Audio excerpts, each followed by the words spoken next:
Hello student, welcome to future class. आज हम पढ़ने वाले हैं विसरण। ठीक है, विसरण डिफ्यूजन क्या होता है, परासरण ऑस्मोसिस क्या होता है।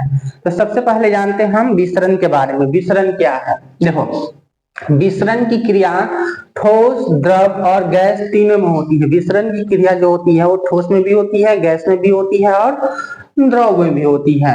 ठीक है, तो विसरण जो है, विसरण की परिभाषा डिफिनेशन क्या होता है कि जब ठोस और गैस या द्रव के अणु उच्च सांद्रता से, मतलब जिसकी सांद्रता अधिक होती है, जिस विलयन का सांद्रता अधिक होगी तो विलयन कैसा होगा? गाढ़ा विलयन होगा। गाढ़ा विलयन होगा तो गाढ़ा विलयन से मतलब उच्च सांद्रता से निम्न सांद्रता मतलब हल्के विलयन की ओर जाने लगते हैं तो उसे विसरण डिफ्यूजन कहते हैं। डिफ्यूजन की विधि में, विसरण की विधि में जो विलायक के कण है और विलेय के कण दोनों गति करते हैं। देखो, एक विलयन है, एक पात्र, ये बर्तन है, इसमें हमने विलयन लिया, इसमें क्या है, नमक चीनी ले लिया। ठीक है, तो चीनी जो इसमें घुला हुआ है वो क्या है? विलेय है। और यह जो जल लिया है इसको हम विलायक बोलते हैं। तो विलायक में चीनी घुला हुआ है। विलायक में क्या है? विलायक में सॉल्वेंट में चीनी घुला हुआ है, चीनी, इसको विलेय बोलते हैं। तो विलेय और विलायक से के मिलने से जो चीज तैयार होता है उसको हम विलयन बोलते हैं, विलयन बोलेंगे। ठीक है बाबू? ठीक है, समझ रहा है बाबू? उसको हम विलयन बोलेंगे। एक होता है निम्न विलयन, निम्न सांद्रता का विलयन, इसमें सांद्रता निम्न सांद्रता का विलयन है। तो निम्न सांद्रता का विलयन है तो इसमें कण अलग अलग होंगे। कण इसके अलग अलग होंगे कि नहीं होंगे? कण अलग अलग होंगे। यह उच्च सांद्रता है तो कण जो है वो नजदीक नजदीक होगा, मतलब यह गाढ़ा विलयन होगा। क्या होगा? गाढ़ा विलयन होगा। और ये हल्का विलयन होगा। ये कैसा होगा? हल्का विलयन होगा। तो ये हल्का विलयन होगा और ये गाढ़ा विलयन होगा।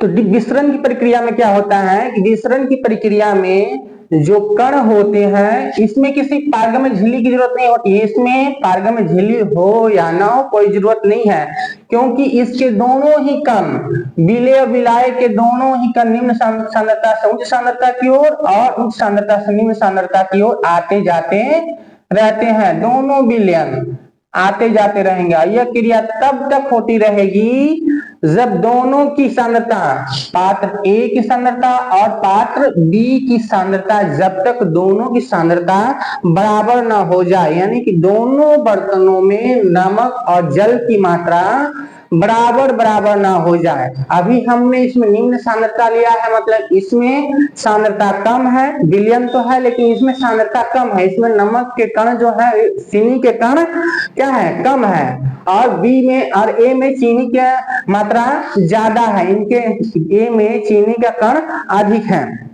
तो यह क्रिया तब तक होती रहती है जब तक ए और B, A equal to B ना हो जाए। ठीक है, ए इक्वल टू बी मतलब ए की सांद्रता और बी की सांद्रता, दोनों की सांद्रता बराबर ना हो जाए। इसी को हम क्या बोलते हैं? विसरण।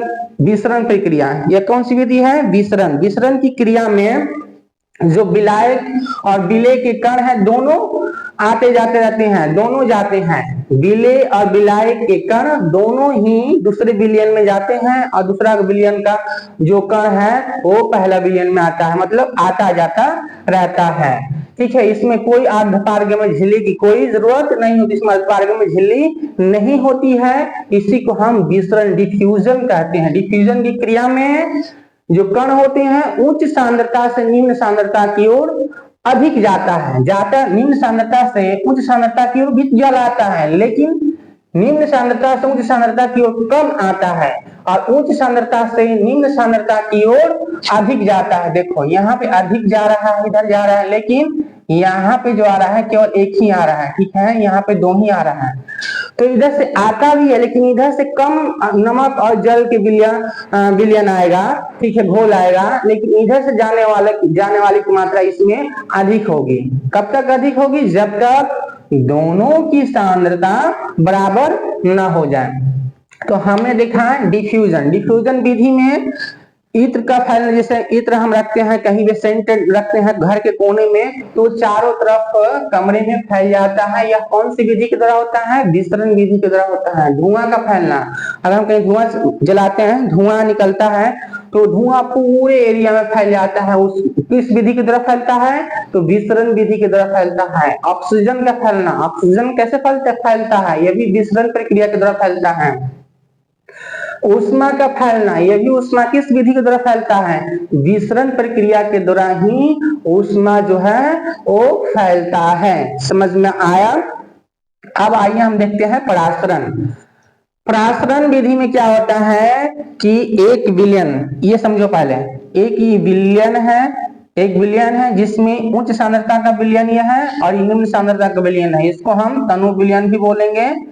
तनु विलयन, यह तनु विलयन है, ठीक है। ये तनु विलयन है और ये सांद्र विलयन है। ये सांद्र विलयन है। ये कैसा विलयन है? सांद्र विलयन। सांद्र विलयन है। यहाँ क्यों? सांद्रता जो है उच्च है, मतलब इसमें जो है नमक के कण बहुत अधिक घुले होंगे, मतलब ये गाढ़ा विलयन होगा। ये कैसा विलयन होगा? गाढ़ा विलयन होगा। ये कैसा विलयन होगा? हल्का विलयन होगा। तनु विलयन है तो हल्का विलयन होगा, मतलब ये हल्का होगा, ये हल्का विलयन होगा, और ये गाढ़ा विलयन होगा। गाढ़ा विलयन में जो कण है वो पास पास चिपके रहेंगे, बहुत गाढ़ा गाढ़ा रहेगा, लेकिन इसके कण दूर दूर होंगे। दूर दूर होंगे कि नहीं होंगे? दूर दूर होंगे, दूर दूर होंगे। जब कण दूर दूर होंगे तो इनमें टकराव भी होगा, बहुत तेजी से टकराव होगा। बहुत तेजी से टकराएंगे तो यहाँ पे एक प्रेशर क्रिएट करेंगे, यहाँ पे प्रेशर क्रिएट करेंगे। ये प्रेशर क्रिएट हुआ, यहाँ पे प्रेशर क्रिएट हो गया। और हम जानते हैं कि ये झिल्ली है, ये जो अर्धपारगमी झिल्ली है, ये केवल विलायक के अणु को ही, विलायक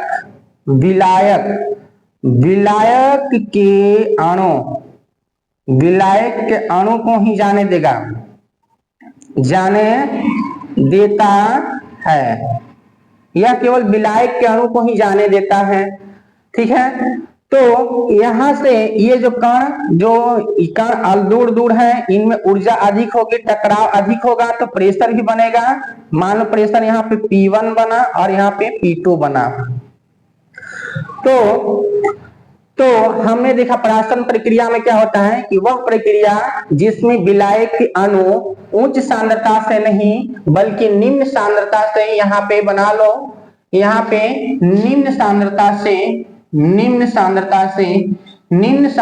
से उच्च सांद्रता की ओर अर्धपारगम्य झिल्ली से होते हुए जाता है। अर्धपारगम्य झिल्ली का होना इसमें जरूरी है। अर्धपारगम्य झिल्ली अपने अंदर से केवल विलायक के पानी के कण को ही जाने देता है, और जितने भी कण होते हैं, जो भी विलय के कण होते हैं, वो उसी सॉल्यूशन में रह जाते हैं। तो यह केवल विलायक के अणु को जाने देगा, मतलब केवल पानी को जाने देगा। अब ये बताओ इसमें प्रेशर अधिक होगा कि P2 में प्रेशर अधिक होगा? ये तनु विलयन में प्रेशर अधिक होगा कि गाढ़ा विलयन सांद्र विलयन में प्रेशर अधिक होगा? तनु विलयन में प्रेशर अधिक होगा। जब प्रेशर अधिक होगा तो जो विलय के कण हों, विलायक के जो कण है वो इस पे दबाव डालेंगे, और सेमी परमिएबल ये मेम्ब्रेन है, सेमी परमिएबल मेम्ब्रेन है, अर्धपारगम्य झिल्ली से होते हुए P2 में जाएंगे। कब जाएंगे?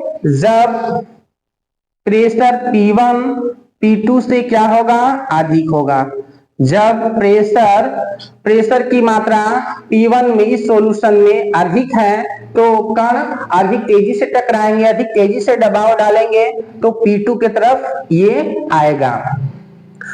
तो ये कब तक आएगा? कब तक, मतलब ऐसी क्रिया कब तक होती रहेगी? कब तक विलायक के अणु इस विलयन में आते रहेंगे? कब तक इस विलयन में आते रहेंगे? जब तक दोनों का प्रेशर इक्वल ना हो जाए। जब तक P1 बराबर P2 नहीं होगा तब तक जो है विलायक के कण P1 से इस सॉल्यूशन से, तनु विलयन से सांद्र विलयन मतलब उच्च सांद्रता की ओर विलायक के कण आते रहेंगे। इसी को हम बोलते हैं परासरण विधि, ऑस्मोसिस विधि। इस घटना को हम ऑस्मोसिस विधि बोलते हैं, परासरण विधि बोलते हैं।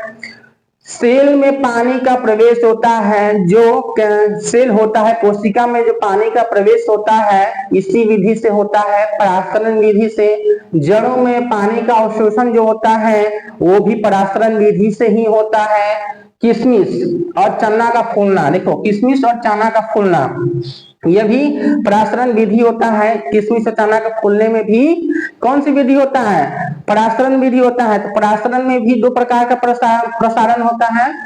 परासरण भी, ऑस्मोसिस भी दो तरह का होता है, 2 टाइप्स ऑफ ऑस्मोसिस। पहला अंतः परासरण इंडोस्मोसिस और बहिःपरासरण एक्सोस्मोसिस। ठीक है, एक्सोस्मोसिस होता है। अंतः परासरण में क्या होता है? जब जल के अणु कोशिका के अंदर जाते हैं। इंडोस्मोसिस में जो जल के अणु होते हैं वो कोशिका के अंदर जाते हैं, तो उसको हम अंतः परासरण कहते हैं। समझ लेते हैं। यहाँ पे हम मान लीजिए कि ये एक विलयन है, ये एक विलयन है। यहाँ पे हमने एक किशमिश रखा, ये किशमिश है। ठीक है, ये किशमिश है, ये किशमिश सूखा किशमिश है, ये विलयन है, ये विलयन है, ये विलयन है। तो हमने देखा कि तनु विलयन से मतलब निम्न सांद्रता से उच्च सांद्रता की ओर, परासरण विधि में क्या होता है कि निम्न सांद्रता से उच्च सांद्रता की ओर कण, विलायक के कण जा रहे हैं। ठीक है, तो उसी प्रक्रिया में देखिए इसमें जो अंतः परासरण होता है इसमें क्या होता है कि किशमिश जो है सूखा किशमिश है, पानी में डालेंगे तो फूलेगा, मतलब इसके अंदर पानी जाएगा। तो पानी कब जाएगा? कब जाएगा? जब यह विलयन P1, जब यह विलयन P1 जो है वो तन्य होगा, P1 विलयन हल्का होगा और P2 विलयन जो अंदर होगा किशमिश के अंदर, P2 विलयन जो होगा वो गाढ़ा होगा, मतलब अधिक सांद्र विलयन होगा। तब P1 से विलायक के पानी के जो अणु होंगे वो किशमिश के अंदर जाएंगे। तो ये कब होता है? जब किशमिश की सांद्रता से, किशमिश के सांद्रता से कम सांद्रता वाले, ठीक है, किशमिश की सांद्रता से कम सांद्रता वाले विलयन में जब किशमिश को डालते हैं, देखो P1 की मात्रा, P1 की सांद्रता जब P2 से कम होगा, P2 से क्या होगा? कम होगा। जब P1 की सांद्रता, P1 की सांद्रता P2 से कम होगा, तब क्या होगा कि वाटर जो होगा, जल के अणु, जल के कण जो होंगे वो किशमिश में अंदर जाएंगे और किशमिश क्या हो जाएगा? फूल जाएगा। फूल होके ऐसे हो जाएगा, फूल जाएगा। ठीक है, तो अंतः परासरण विधि के द्वारा जल जो है वो कोशिका के अंदर जाता है। यही कोशिका किशमिश के अंदर जो बाहर लेयर देख रहे हैं आप लोग, ठीक है, यह लेयर अर्धपारगम्य होता है। बाहरी कवर जो होता है किशमिश का वो कैसा होता है? अर्धपारगम्य होता है। और अर्धपारगम्य झिल्ली से केवल और केवल विलायक के अणु ही, मतलब जल के अणु ही अंदर घुसते हैं।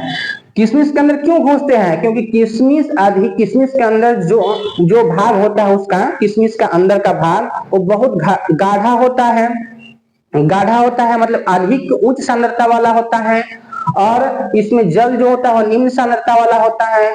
तो हमने पढ़ा परासरण विधि में कि जल के कण निम्न सांद्रता से उच्च सांद्रता की ओर जाते हैं।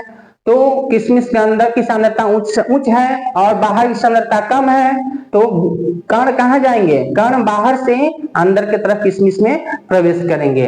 ठीक है, ठीक इसका उल्टा जो होता है वो बहिःपरासरण में होता है। बहिःपरासरण में मान लीजिए कि ये किशमिश फूला हुआ है, किशमिश फूला हुआ है, ये P2 है और ये P1 है। ठीक है, किशमिश फूला हुआ है, तो इसमें से पानी कब निकलेगा? पानी कब निकलेगा? जब P1 मतलब P1 का प्रेशर, मतलब बाहरी विलयन का जो सांद्रता है, बाहरी विलयन की सांद्रता अधिक हो जाए, बाहरी विलयन की जो सांद्रता है वो क्या हो जाए? P2 की मात्रा P1 से कम होगा। ठीक है, किशमिश फूला हुआ है, तो इसमें से पानी कब निकलेगा? कब सिकुड़ जाएगा? सिकुड़ेगा तब जब जल के अणु कोशिका के बाहर निकलेंगे, तब सिकुड़ेगा। तो कोशिका के अंदर बाहर कब निकलता है? किसी भी चीज में से कोशिका के अंदर से कोई भी किसी चीज की कोशिका हो, चना का कोशिका हो, किशमिश का कोशिका हो, या सेल में कोशिका में पानी प्रवेश कर रहा है, इसमें से पानी कब निकलता है?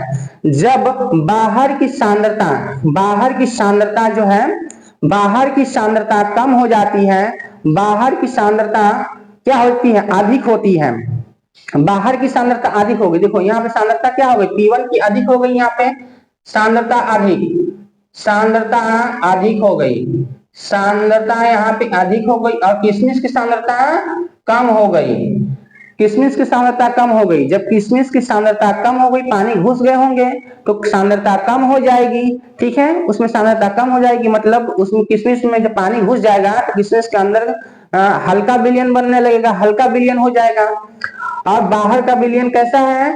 गाढ़ा विलयन है, तो अंदर से पानी बाहर की तरफ निकलने लगेगा और किशमिश क्या होगा? सिकुड़ जाएगा। यही विधि चना में भी होता है, किशमिश में भी होता है, सेल में भी होता है, ठीक है, किसी भी चीज में जिसमें मेम्ब्रेन लगा होगा, मतलब अर्धपारगम्य झिल्ली जिसमें भी लगी होगी, ठीक है, वो उसमें अंतःपरासरण और बहिःपरासरण होता है।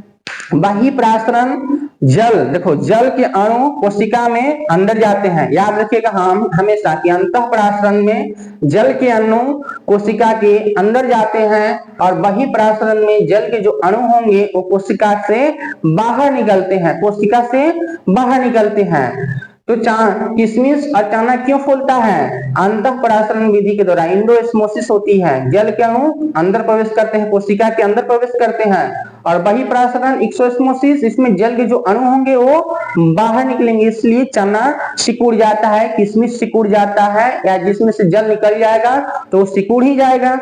तो हमने समझा यहाँ पे परासरण विसरण, और विसरण जो है ठीक इसका उल्टा होता है।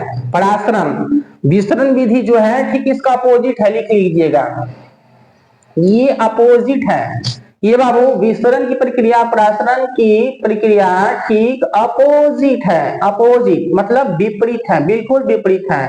इसमें क्या होता है कि उच्च सांद्रता से जल के अणु, जल के जो विलायक और विलेय के जो अणु होते हैं वो निम्न सांद्रता की ओर जाते हैं, लेकिन इसमें क्या होता है? सेमी परमिएबल झिल्ली होती है और इस झिल्ली से होकर जाते हैं, तो कण किधर जाते हैं? निम्न सांद्रता से, तनु विलयन से सांद्र विलयन की ओर जाएंगे, उच्च सांद्रता की ओर इसमें कण जो है वो गमन करते हैं। तो हमें देखा परासरण और विसरण, आशा करता हूं कि समझ में आ गया होगा। क्लास अच्छी लगी हो तो इसको शेयर और फॉलो जरूर कीजिएगा। थैंक यू बच्चों, thank you all of you.